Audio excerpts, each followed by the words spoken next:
In 1775, an English minister, not government minister, church minister, who was a great poet and wrote some of our most beautiful hymns, Augustus, Montague, Top Lady. He edited a magazine, and it was called the Gospel Magazine.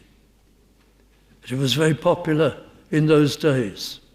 And in 1775, he put an article in it about the national debt. And in that article, he tells us this: there is only one coin of the realm big enough to consider paying the national debt in. It didn't have paper money in those days.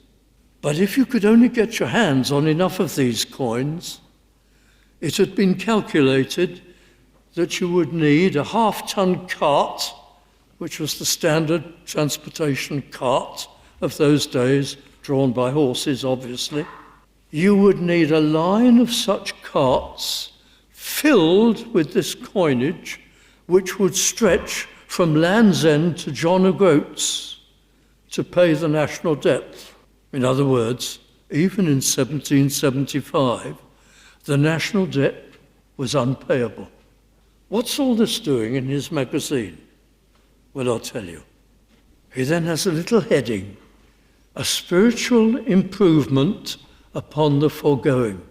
And he talks about the number of sins that any single person commits in a lifetime.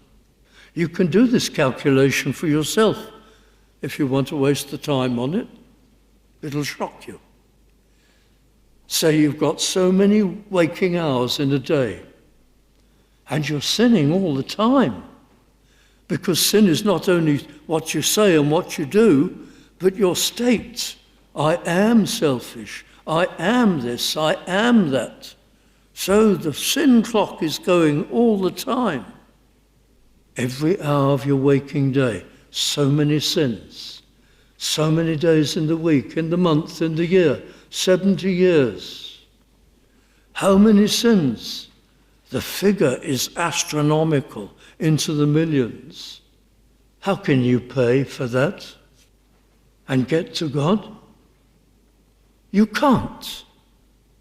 And this article ends with some verses. Rock of Ages, cleft for me, let me hide myself in thee. Let the water and the blood from thy riven side which flow be of sin the double cure. Cleanse me from its guilt and power.